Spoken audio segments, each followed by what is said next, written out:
Livro dos Espíritos, livro 3º, Leis Morais, capítulo 9, Lei de Igualdade, o item é o 4, Desigualdade das Riquezas, a partir da pergunta 808. Nós vimos no nosso último encontro sobre igualdade natural, as desigualdades das aptidões e as desigualdades sociais, né? E nós vimos também que a desigualdade das condições, ela é obra do homem e não de Deus. Quando a gente fala em desigualdade, a gente pensa em tanta coisa, né? Desigualdade material, desigualdade moral, desigualdade no trabalho, que não deixa de ser também material. Então, são várias desigualdades que a gente encontra por aí, né? Uns com mais chances do que os outros, e por que isso, né? E agora nós vamos ver as desigualdades das riquezas. Por que que um tem muito e o outro é miserável? O outro tem mais ou menos? Será que é oportunidade? O porquê dessas desigualdades nas questões, aqui nós vamos dizer, materiais. Mas nós vamos estender um pouquinho nas morais quando couber aqui. Mas aqui nós precisamos entender que nós estamos falando das desigualdades materiais, das desigualdades enfrentadas por nós enquanto encarnados aqui na Terra. Tá bom? Então, a pergunta 808, Allan Kardec pergunta aos espíritos o seguinte: a desigualdade das riquezas não tem sua origem nas desigualdades das faculdades que dão a uns mais meio de adquiri-las do que a outros?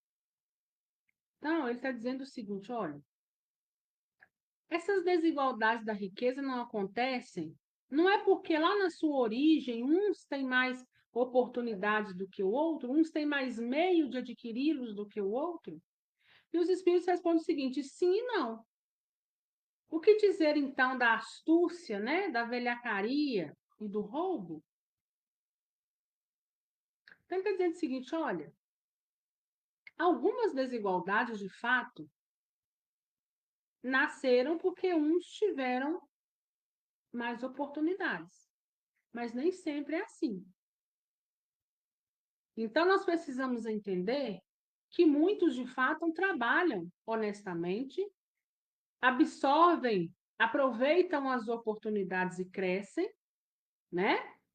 Eles pegam essa oportunidade e fazem o quê? Crescem porque usaram o livre-arbítrio da melhor maneira.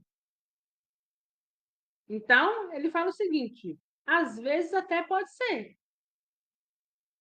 Uns podem até ter conquistado um pouco mais de oportunidade do que o outro. Porém, e o que dizer então daqueles que roubam, que furtam, daqueles que têm a astúcia, né? Aqueles que são velhacos, que passam as pernas nos outros? O que dizer desses? Foi melhor oportunidade? E aí nós vamos seguir na pergunta 808A para a gente entender um pouco melhor. No entanto, a riqueza hereditária seria o fruto de más paixões?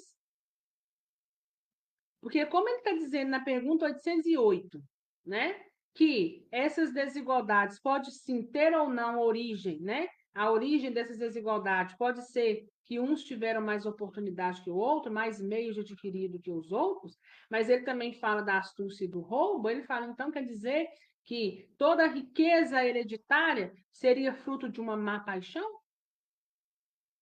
E olha o que os espíritos respondem. O que se sabe a respeito? Remontai a origem, buscai a origem, e vereis se ela é sempre pura. É de vosso conhecimento se em vossas origens não foi o fruto de uma expoliação ou de uma injustiça? Mas, sem falar da origem que pode ser má, é possível acreditar que a cobiça pelos bens, mesmo honestamente adquiridos, os desejos secretos que se alimentam de possuir, o mais cedo possível, sejam sentimentos louváveis? É isso que Deus julga e assegura-vos que o seu juízo é mais severo do que o dos homens, né? O que ele está dizendo aqui? Ele está respondendo para Allan Kardec o seguinte: olha, é difícil saber se uma riqueza realmente ela é boa ou ruim, né? Se ela é pura ou não. Fala, olha, para você entender essa questão da riqueza hereditária, buscai a fonte, remonta a origem. Porque hoje, muitos que a gente se encontra na riqueza, e a gente sabe que tem exceções. Tanto que a pergunta 808 vem nos dizendo sim e não. Tem aqueles que de fato trabalharam para que pudessem um dia chegar, né? Esses seus descendentes pudessem chegar de fato nessa riqueza, e tem outros que não. E ele está respondendo nessa questão do não. Fala, olha, remonta aí o seu passado, né? Não pode ficar fazendo esse julgamento porque você não sabe. O que a gente sabe sobre o nosso passado? Porque às vezes a gente buscar lá no fundo os nossos ascendentes, os nossos ancestrais, o que talvez não fizeram para estarmos nessa condição hoje, né? E ele usa o exemplo aqui, quem sabe você não foi fruto de espólio ou de injustiça? Quem sabe a riqueza que nós temos hoje, ou que alguns têm, não foi fruto de uma injustiça lá no passado? Talvez um roubo, talvez um furto, talvez uma velhacaria, né? Talvez uma corrupção. Só que aí ele vai nos dar a solução para isso. E olha lá a próxima pergunta. Os herdeiros que herdam uma fortuna mal adquirida serão responsáveis por isso?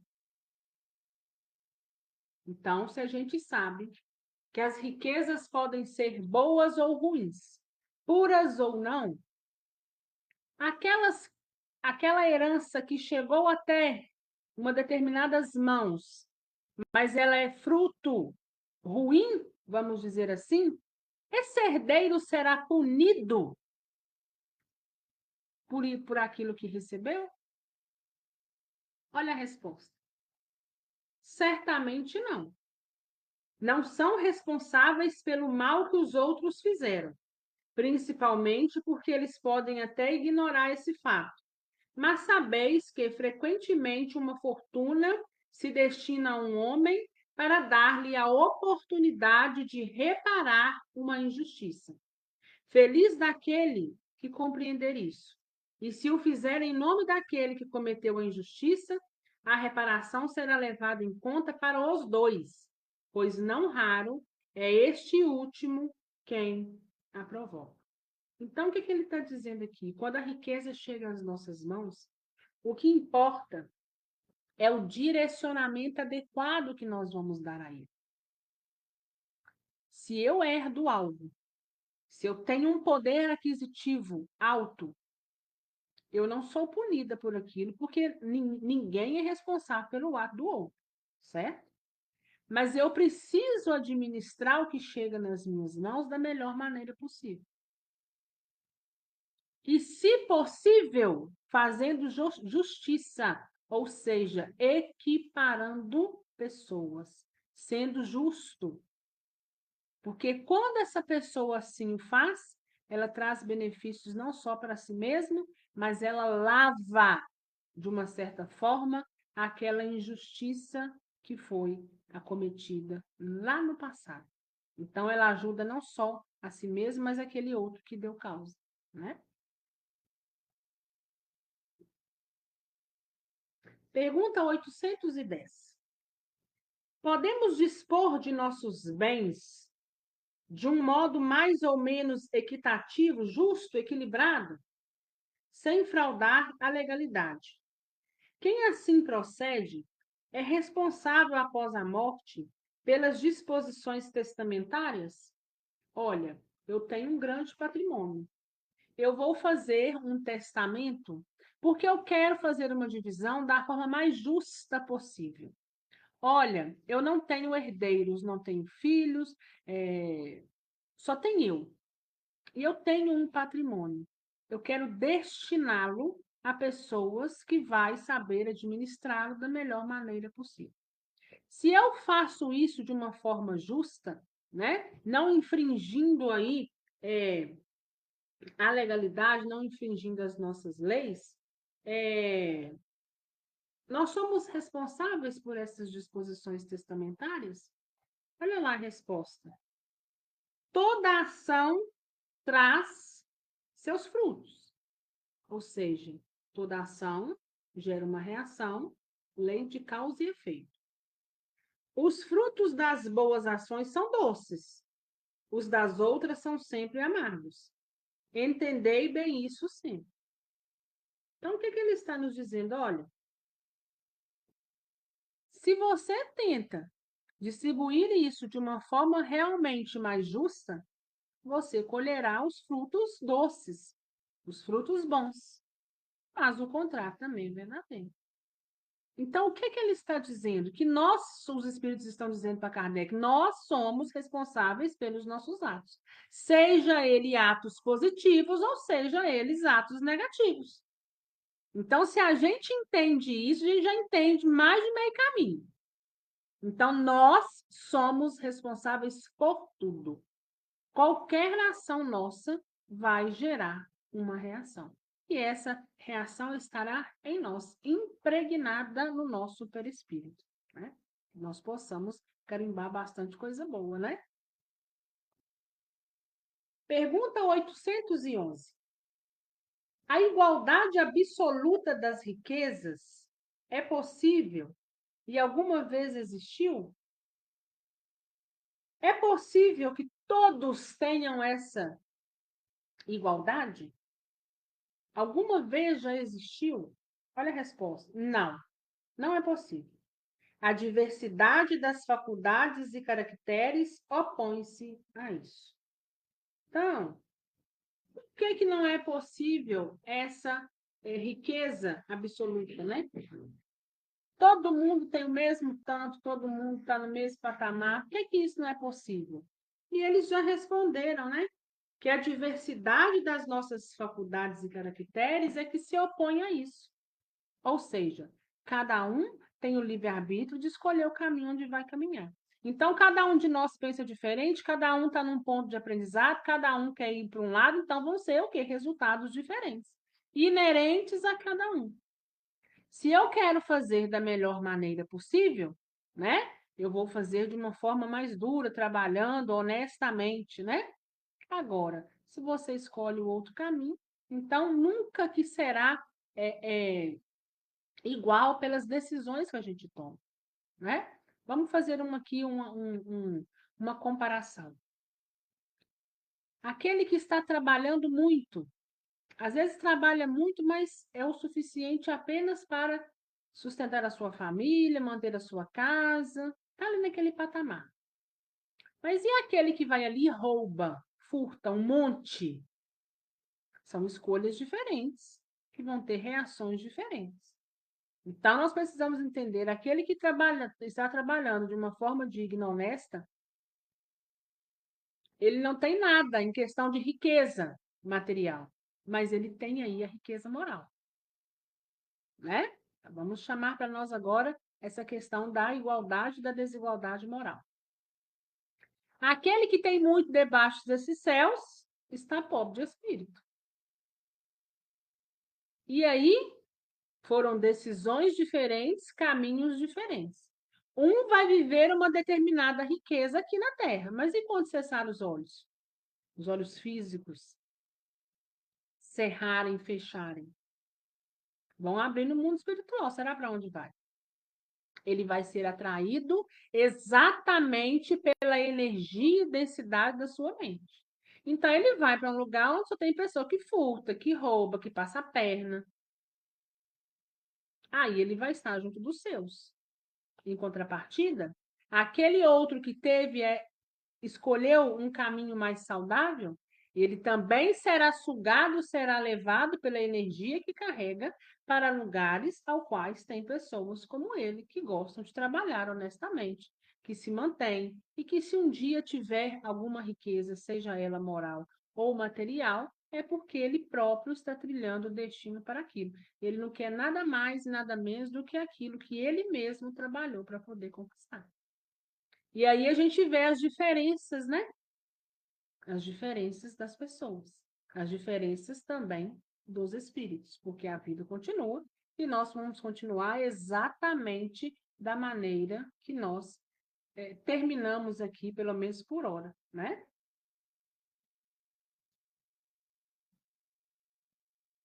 811A. No entanto, há homens que acreditam estar aí o remédio para os males da sociedade. O que pensais a respeito? Tem pessoas, tem homens que acham que se todo mundo tivesse no mesmo nível de igualdade, essa seria a solução. Se todos nós estivéssemos no mesmo patamar de riqueza. O que pensais a respeito? São sistemáticos ou ambiciosos e invejosos. Não compreendem que a igualdade que almejam seria logo rompida pela força das circunstâncias. Combatam o egoísmo, pois aí está a chaga da vossa sociedade. E não correi atrás de quimeras, ou seja, não correis atrás de ilusão, atrás de fantasia. Então, o que ele está nos dizendo aqui? Olha, não é questão de todo mundo ter o mesmo valor pecuniário na conta, né? Todo mundo tem a conta corrente cheia. Mas é hora de olhar os valores morais. É hora de tirar em nós as chagas que assombram a humanidade. O orgulho, a inveja, né? Ele dá até mais exemplo, a ambição, né? Porque ele fala aqui para a gente, combatam o egoísmo. Porque se o egoísmo for combatido, a igualdade chegará, independentemente da questão de riqueza, independentemente de você ter um dinheiro lá na sua conta a mais, né? Porque quando você tira de você o egoísmo, você ali já aprende a dividir. Então, cada um que está do lado vai dividindo um pouco, e daí a pouco a desigualdade desaparece. Então, é por essa seara que nós precisamos ir. Não é na questão de que cada um precisa ter o mesmo nível, mas cada um de nós precisa ter o mesmo nível moral, de combater em nós as feridas que estão abertas.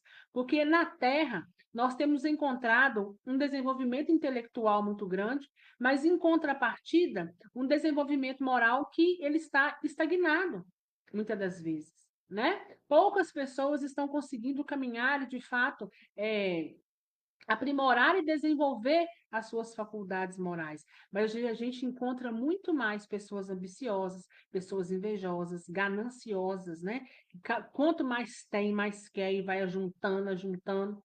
E para quê? Para levar para onde, né? Se você tem a riqueza e não aprende a ajudar o outro com ela, lembra? A fé sem caridade, ela é morta, ela é vaga, de nada serve. Da mesma forma as riquezas. De que vale você ter uma fortuna sendo que você não faz nada pelo outro? Quando passa alguém pelo seu caminho que você pode fazer algo, você vira as costas e você quer só juntar. Você quer só acumular. E aí, lá na frente, vai precisar de alguém lavar a sua alma, né? Vamos dizer assim, no sentido metafórico, de lavar realmente tantos pontos de orgulho, de soberba, de inveja, de ganância, de ambição que você deixou por onde passa, né? Porque as verdadeiras chagas que precisam ser fechadas em nós são essas, e não precisa da gente correr atrás, né? Para poder juntar demais. E se chegou até você, faça bom uso da melhor maneira possível. Por quê? Porque isso aí gerará frutos doces ou amargos. Se a igualdade das riquezas não é possível, acontecerá o mesmo com o bem-estar? Se a igualdade da riqueza não é possível, porque cada um vai ter as suas escolhas? E a igualdade do bem-estar, né? Será também como a igualdade das riquezas, né? Será que ela também não é possível? E olha a resposta: não, mas o bem-estar é relativo. E todos poderiam dele desfrutar se entendessem bem, pois o verdadeiro bem-estar consiste no emprego do vosso tempo à vossa vontade, e não em trabalhos nos quais não sentis prazer algum. É como cada um possui, e como cada um possui aptidões diferentes, nenhum trabalho útil ficaria por fazer. O equilíbrio existe em tudo. É o homem que quer perturbá-lo. Então, ou seja, o bem-estar, ele não será como a as riquezas. O bem-estar, ele é possível. Quando ele fala não, o bem-estar é relativo, ele está dizendo que não, o bem-estar não será como as desigualdades das riquezas, que não é possível. Ele é possível, mas desde que cada um, dentro das suas aptidões, desenvolva da melhor maneira, né? E ele está dizendo o seguinte, olha, o equilíbrio, ele existe. É o homem que bagunça tudo. É o homem que quer perturbá-lo. Ou seja, somos nós que desequilibramos toda uma sociedade. 812A. Será possível que todos se entendam? Os homens se entenderão quando praticarem a justiça. Então, nós precisamos caminhar, né? Nós precisamos olhar, ver as injustiças e tentar saná-las. Mas isso vai acontecer quando todos tiverem essa consciência, né? Então, todos nós, nesse momento, vamos o quê? Vamos nos entender. Porque nós vamos ter a verdadeira consciência e quando a gente estiver diante de uma injustiça, a gente vai fazer justiça, ainda que seja por coisas pequenas. E aí sim, nós vamos nos equilibrar e vamos nos entender. Pergunta 813. Há pessoas que, por sua própria culpa, caem na indigência e na miséria. A sociedade não pode ser responsabilizada por isso? Então, tem pessoas que caem na miséria por culpa própria. Aí está perguntando, a sociedade pode ser responsabilizada por isso? Olha a resposta, sem dúvida. Já dissemos que ela é frequentemente a causa principal dessas situações. E, além disso, não cabe a ela cuidar da educação moral de seus membros? Muitas vezes, é a má educação que falseia-lhes o discernimento ao invés de sufocar as suas tendências perniciosas. Então, olha o que ele está dizendo, né? Quando ele fala, olha, aqueles que caem aí na miséria e na indigência por sua própria culpa, a sociedade é culpada, e ele fala assim, porque aquele sujeito, né, que caiu na miséria, provavelmente um dia foi aquele sujeito ganancioso, ambicioso, invejoso. Claro que tem exceções, né, gente? Tem situações aí que são excepcionais, mas ele fala que a culpa é sim da sociedade onde aquele se encontra. E por que isso? Porque faltou-lhe um dia educação. E que educação é essa? Educação moral, que talvez faltou-lhe os pais também. Faltou-lhes em casa e faltou-lhes lá fora. Faltou-lhes lá na sociedade como um todo. Porque quando a pessoa sabe dos meios, quando a pessoa sabe dos princípios, quando a pessoa sabe como caminhar, dificilmente ela cai na ambição, ela cai na ganância, na inveja, no egoísmo. E dificilmente ela cairá, porque ela trilhará o bom caminho, ela sempre estará em busca do bom caminho. Às vezes ela pode passar por dificuldades, mas ela vai tentando trilhar o bom caminho. Que Deus e Jesus, sobretudo a espiritualidade amiga que nos ajuda todos os dias incessantemente, continue tendo misericórdia de nós, porque nós ainda precisamos caminhar e muito no sentido de fechar essas feridas, essas chagas que há em nós. Que nós possamos, quando nos chegar alguma riqueza, saber dividir com o outro, saber fazer a diferença com aquilo que chega em suas mãos, senão não há razão de ser. Que nós possamos ter discernimento dos nossos atos, que nós possamos fazer as melhores escolhas para que nós possamos colher mais frutos doces do que frutos ruins. E que nós possamos entender que a educação se faz sempre, desde sempre, lá de trás. E quando é lá de trás, renascendo numa família, ela também começa em nós desde agora, porque nós sabemos que a gente desencarna, depois a gente reencarna, mas a gente vem trazendo com a gente o quê? A nossa índole, os nossos princípios, porque uma vez desenvolvidos, a gente não vai mais retroagir. Nós podemos estagnar, mas retroagir, né? Jamais. Mas nós queremos olhar para frente e que nós possamos saber sempre que lá na frente tem Jesus, que é o nosso norte, que está brilhando e nos chamando a caminhar e já passou pela terra, deixando todos os princípios, deixando a base, deixando em nós o caminho que precisa seguir. Muitas das vezes somos nós que atrapalha tudo, que fica aí maravilhado em busca de quimeras, né? Como já disse os nossos estudos de hoje, em busca de ilusão, porque realmente desse mundo nós não vamos levar nada. E que tudo aquilo que então possa chegar nas nossas mãos, que a gente possa fazer da melhor maneira possível, administrá-los da melhor maneira possível, não só no âmbito material, mas também no âmbito moral, porque muitos têm equilíbrio moral capazes de educar outros seres. Então, dispense também a eles essa virtude que a Terra tanto necessita no momento. Só para vocês aí fazerem uma comparação, colocarem aí ao lado, é, ao lado do livro de vocês, eu sempre faço, é, eu sempre dou alguma referência, porque o livro dos Espíritos, cadê, meu Deus? Ele fala da 808, né? Foi nosso pergunta, desmarquei, sumiu. Ele fala das desigualdades das riquezas, lá no Evangelho também. Então, é muito importante a gente cruzar uma doutrina a outra. Quem tiver interesse em dar uma lida ou deixar essa referência aí ao lado, lá no Evangelho encontra-se no capítulo 16, no item 8. Ele também vai falar das desigualdades das riquezas. Alguma dúvida, gente?